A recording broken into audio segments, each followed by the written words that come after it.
Ola, boa tarde. Agricultores e gandeiros continúan coas súas protestas polo acordo comercial entre a Unión Europea e o Mercosur, que hoxe se vai asinar. Esta mañá cortaron a estrada en Ourense, Andrea. Efectivamente, levan aquí dende as 7 da mañá cortando este tramo da Nacional 120 a altura do Centro Comercial Pontevella para protestar polo acordo entre a Unión Europea e o Mercosur. Estas movilizacións non son algo novidoso, levan xuntándose dende o pasado 26 de decembro e, segundo nos contan, hoxe aquí en Ourense non van parar ata que alguén negocie con eles. En Aguiño, no concello de Ribeira, os mariscadores retiraron preto de 10.000 kilos de reló das praias da confraría. Fano para deixar espazo ao resto dos moluscos. Hai anos que o reló non pode venderse pola cantidade de chumbo que acumula. A pérdida deste produto non solamente económica, sino tamén o que acarreaba nos bancos, que era unha masificación total deste produto, pois evitaba que o resto das especies non puderan asentarse ben nin desarrollar dunha maneira boa. E xa o notaron seguro, o baixa que está a temperatura. Entrou aire frío e as condicións son óptimas para gozar dunha xornada de neve en Manzaneda, Xoel Rodríguez. Sí, boas tardes, xornada de neve perfecta, iso sí, coas pistas desta estación de Manzaneda pechadas porque o grosor, o espesor da neve non permitiu a súa apertura. Malia todo, durante toda esta mañá foron centos as persoas chegadas dende distintos puntos de Galicia, tamén, sobre todo, dende Portugal, que viñeron ata aquí para gozar desta estampa. Nuns minutos, en directo, neste Galicia Noticias, falaremos con algún destes afortunados.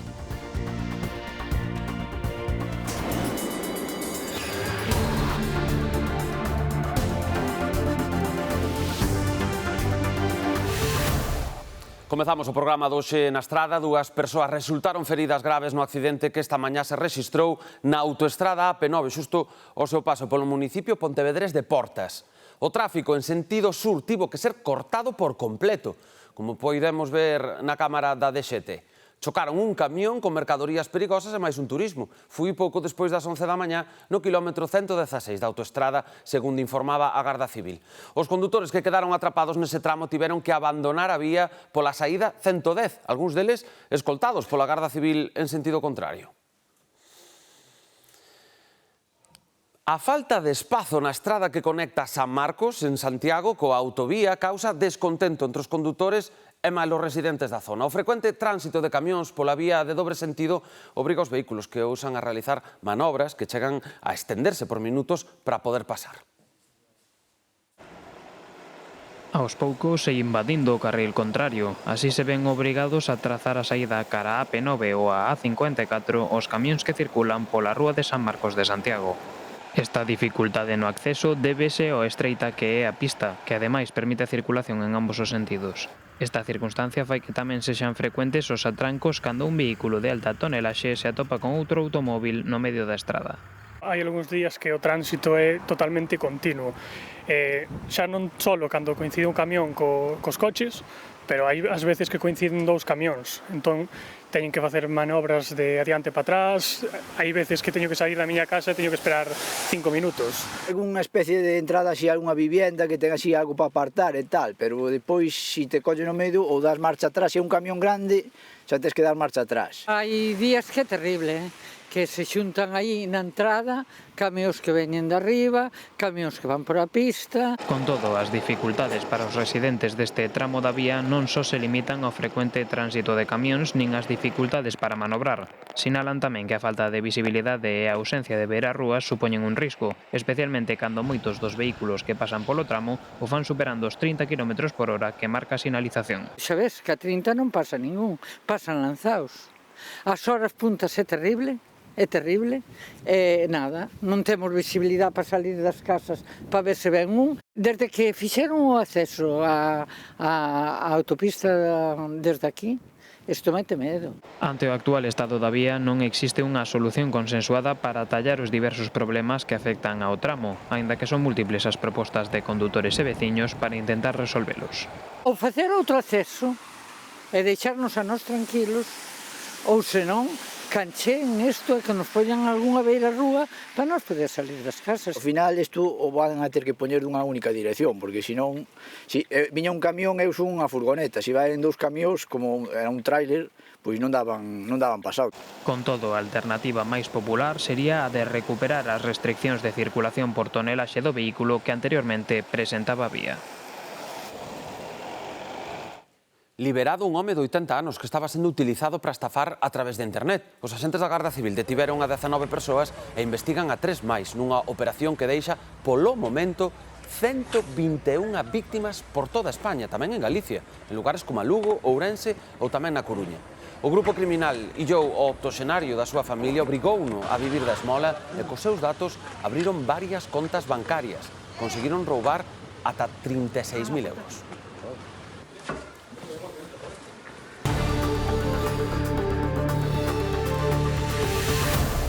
Isto é novo. Imos facer agora unha viaxe por Galicia a través da rede de cámaras que teñen disponible na nosa web g24.gal. Imos comezar este percorrido en Fisterra. Meteo Galicia acaba de rebaixar o aviso no litoral da Costa da Morte de laranxa a amarelo. Aínda así, toda a costa galega está en aviso por ondas de 4 a 5 metros. Así está o tempo no norte, en Ortigueira. O ceo está bastante diferente. Ali tamén teñen activo o mesmo aviso amarelo por ondas no mar. Na Guarda celebran hoxe a festividade de San Amaro cunha nova edición da súa Paletada Laconada. A cita é na parroquia de Camposancos. Preto dali, en Vigo, esta tarde celebrase o seu famoso certame de rondallas. Así está a cidade olívica a estas horas. Ben, rematamos esta viaxe por Galicia a través das nosas cámaras web en Verín. Parece que está un pouco anubrado, incluso hai néboa. Ali hoxe teñen a romería popular no Monte de Abedes polo Santo Antón.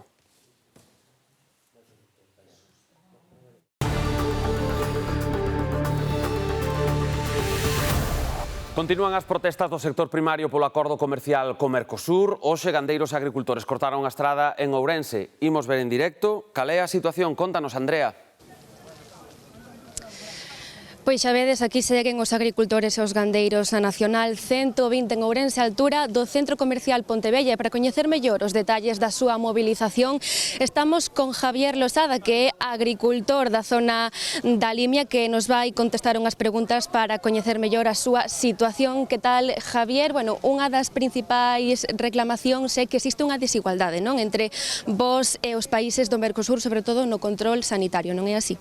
Correcto, xa desde hai anos pa aquí, con outros países como Marruecos ou Egipto, xa tiñamos estes tipos de problemas, e bueno, agora co tema do Mercosur xa creo que vai ser a gota que vai colmar o vaso. No tema dos compañeros de ganadería, que xa moitos anos que se utilizan nin antibióticos nin hormonas, pois a carne que vende desos países ven toda hormonada con antibióticos. No noso caso, xa se nos está exigindo ahora mesmo a huella de carbono, vamos a incrementar os abonos uns 140 euros tonelada por o tema da huella de carbono, e o barco que vende Paraguai ou da Argentina, pois eu creo que tamén contamina, non? Por eso nos sentimos un pouco discriminados nese aspecto. Hoxe estades aquí en Ourense, pero xa estivestedes tamén na 52, tamén diante da subdelegación do Goberno. Cal é a idea a partir de hoxe? Ides estar aquí de xeito indefinido? Tedes algunha outra programación? Sí, en principio estamos aquí porque cando estuvemos na 52 o subdelegado comprometeuse a que nos iba a tratar de ter esa reunión que tanto pedimos do primeiro día co Ministerio, tratando de desescalar un pouquiño os cortes de tráfico. Nos así accedemos. A sorpresa foi que nos prometeuse con nós a facer cortes programados na 52, pedimos un corte programado na 52 e non nos admitiu. Entonces, pois a xente desde o día 29 que está aquí, está encabronada, quixo vir para aquí a cortar esta carretera. Sí, perdón. Sí, en principio, mentras non se comunico con nós e non nos atenda as nosas reivindicacións, de aquí non nos vamos a marchar. E intentaron algún tipo de negociación a maiores con Bosco dende que o luns abandonastedes a 52? Sí, estuvemos ca Conselleiro do Medio Rural, fixemos tamén chegar as nosas inquedanzas, recibiunos dunha maneira cordial, esperemos a que atenda tamén as nosas reivindicacións. Pois xa escoitástedes, estas son algunha das súas reivindicacións que manteñen cortada a Nacional 120 aquí en Ourense. Grazas, Andrea. Pois en Lugo tamén seguen as protestas do sector primario contra o acordo do Mercosur. Onte pola noite improvisaron unha foliada reivindicativa para dar visibilidade á súa protesta. Ata 150 tractores rodearon a muralla de Lugo nunha protesta que se mantén polo momento indefinida.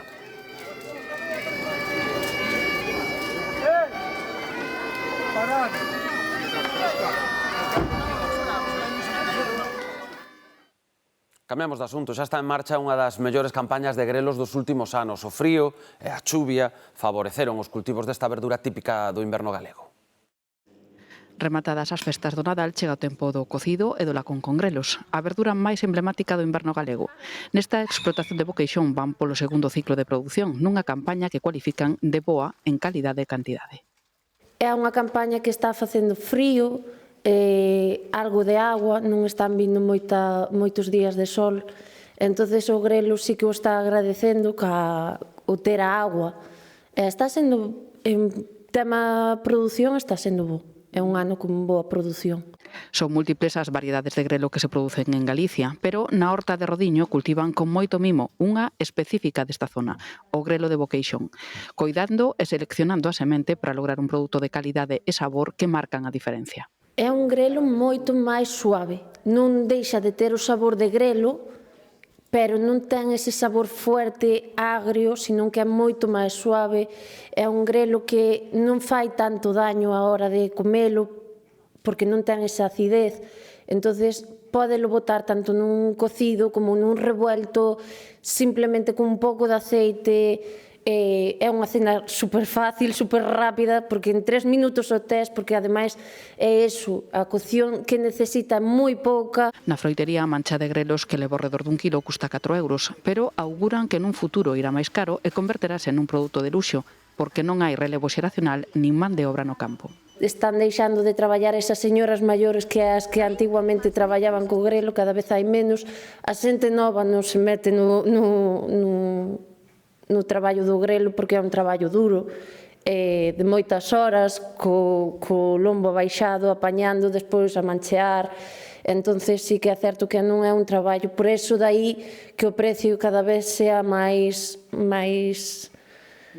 alto. Na horta do Rodiño manteñen 8 hectáreas dedicadas ao cultivo do grelo de Boqueixón. A man de obra coa que contan é a do home de Ánxeles, súa nai é un operario. Mariscadores da Quiño levan retirado preto de 10.000 kilos de reló das praias da Confraría para deixar espazo ao resto dos moluscos. Hai anos que o reló non pode venderse pola cantidade de chumbo que acumula. En 4 xornadas de traballo nesta praia da Catía, mariscadores da Confraría de Carreira a Quiño levan retirado preto de 10.000 kilos de reló. Só este venres unha vintena de embarcacións quitaron 3.000.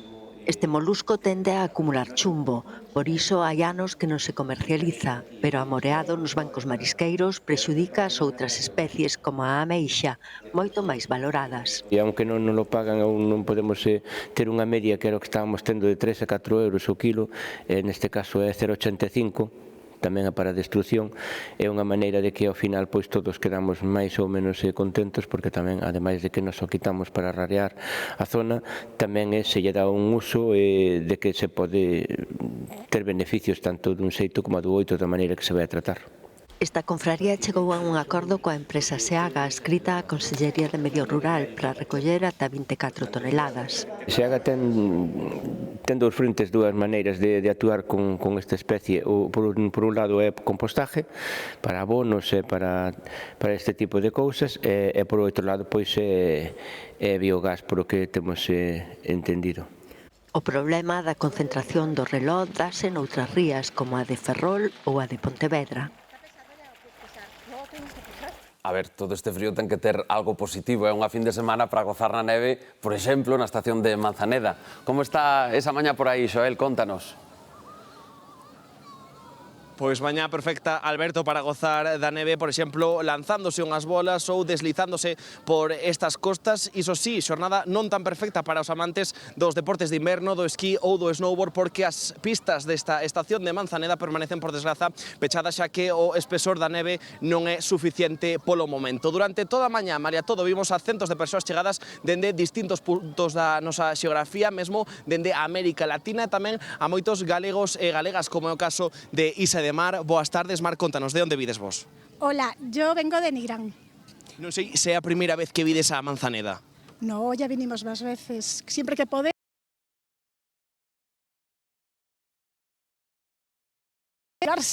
Isa, neste caso contábasme que viñesteis vos 2 horas, non? Sí, sí, los maridos son frioleros, no tienen ganas de cansarse y se quedaron en casa, pero aquí estamos nosotros con no mucho.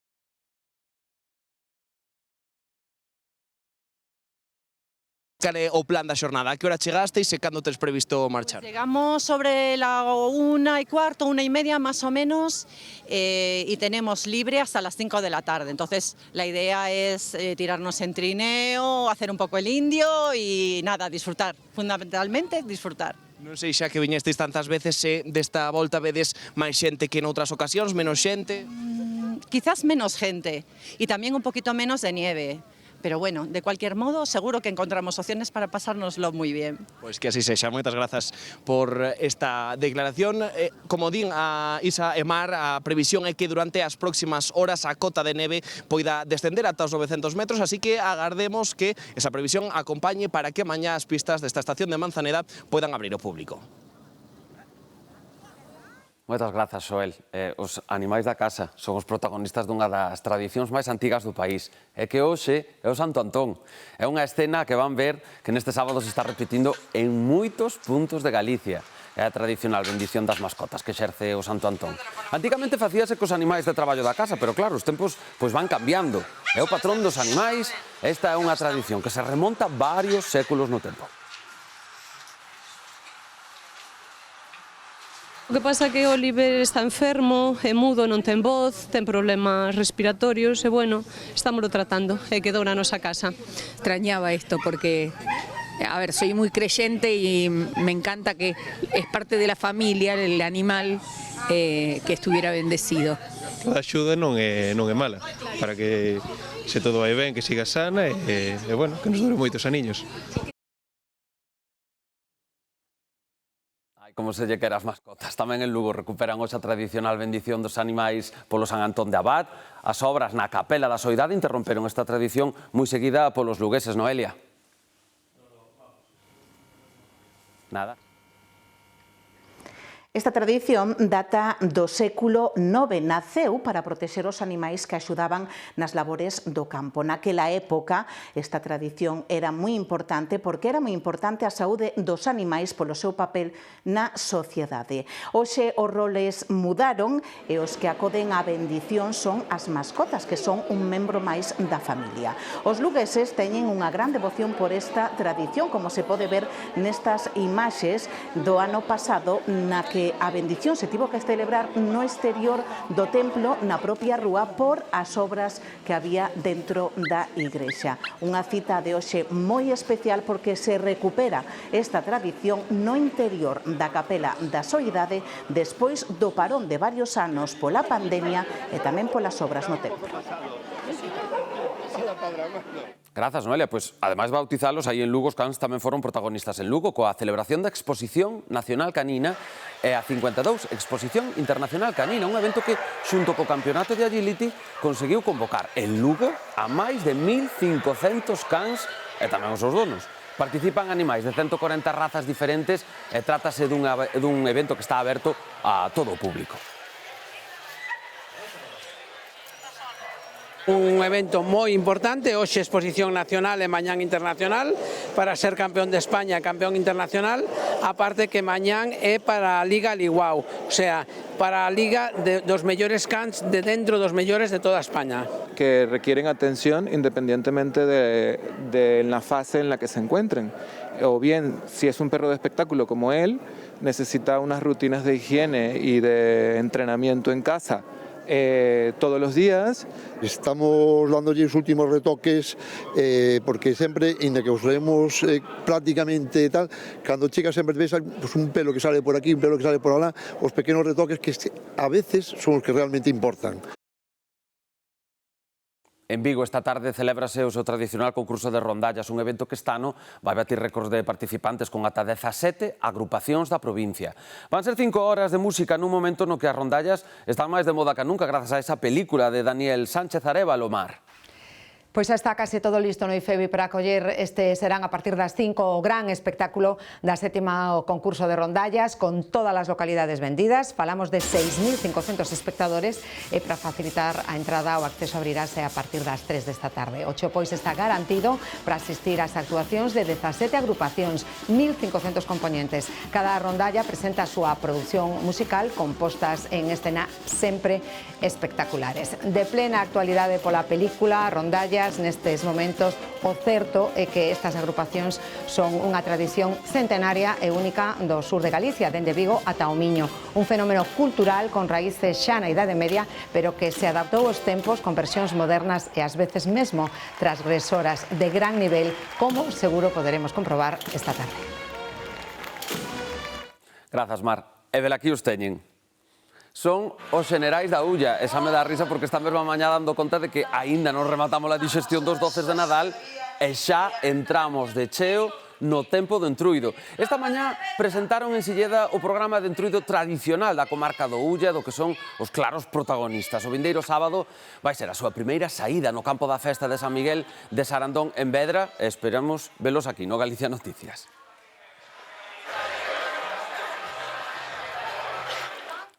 Ben, pasan un poquinho das 2:15, cambiamos de asuntos. Veciños da rúa Florentino Cuevillas, do centro da cidade de Ourense, queixanse do acceso continuo de vehículos nunha zona coa circulación restrinxida.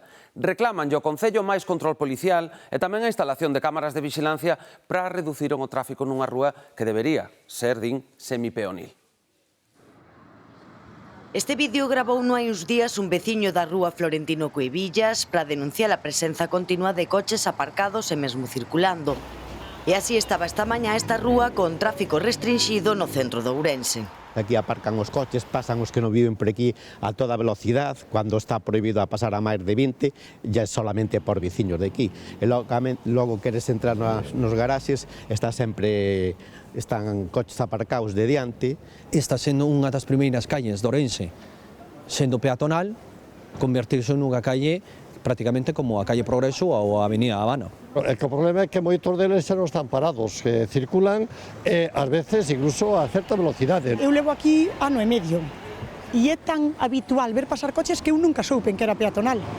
Hasta que se empezou a comentar que era peatonal e tal, porque é moi habitual. A veciñanza di que está farta do ruído e da continua presenza dos coches. Xuntámonos todos os presidentes das comunidades, decidimos facer un escrito hacia o ayuntamiento, fai un mes e medio, non tuvemos contestación. Pedimos que nos escoiten o escrito que se lle fixo e que ou que simplemente veñan media horiña unha mañá e que vexan pois, o que pasa por aquí. Tienen que señalizar mellor isto, porque está mal señalizado. Hai dúas señales pequeniñas que pon a gas por veciños de aquí, non? E a moita xente non entende esa señal. Ademais, pídenlle ao Concello outras medidas que din poderían axudar a solucionar o problema do tráfico. Creo que había que tener un seguimiento máis constante da policía ou de quen sea, que non obstante pasan e multan, pero Está todo inventado, o sea, cando o resto de España pon medios para que nunha calle peatonal se restrinja o tráfico, como son cámaras de vigilancia de tráfico, que asimismo a Cámara pode facer que se sancionen os vehículos. Igual tiña que haber outro sistema para que a xente non pudera entrar tan facilmente. O civismo sabemos que ás veces a comodidade pódenos. A rúa semipeonil Florentino Cuevillas, que comunica a rúa Sáenz Díez coa avenida da Habana, ten moito tránsito de peóns e desde hai un tempo agora tamén de vehículos. Imos agora botar unha ollada a algunha das moitas citas culturais que cada fin de semana temos aquí en Galicia. Moitas música para todos, gustos tamén das artes escénicas, son algunhas das nosas seleccións para que poidan escoller entre hoxe e mañá. Comezamos este repaso á xenda da cultura na fin de semana en Vigo. O malagueño Pablo López ofrece hoxe no Auditorio Mar de Vigo un segundo concerto na cidade, presentando o seu novo traballo, titulado El Niño del Espacio. Tamén en Vigo, no Teatro A Fundación, se estrea esta noite as cancións do seu novo disco titulado Nadando na Incerteza. Son 12 temas novos que conforman un traballo acústico editado en formato libro-disco. Da combinación dunha orquestra sinfónica e un disc-jockey xorde o espectáculo da DJ Symphonic and Royal Film Concert Orchestra. Teñen dúas citas, hoxe en Santiago e mañá na Coruña. cun heteroxéneo repertorio de artistas como David Guetta, Queen, Hans Zimmer ou os Village People. O humor ten cita en Pontevedra cunha nova edición do espectáculo Noites de Retranca. Hoxe poderán gozar das historias de Celso Fernández San Martín, Kiko Cadaval e Mofa e Beza. En Santiago, o Salón Teatro acolle a nova produción do Centro Dramático Galego, a adaptación de Memorias dun neno labrego de Xosé Neira Vilas. Dirixe a obra Cándido Pazó.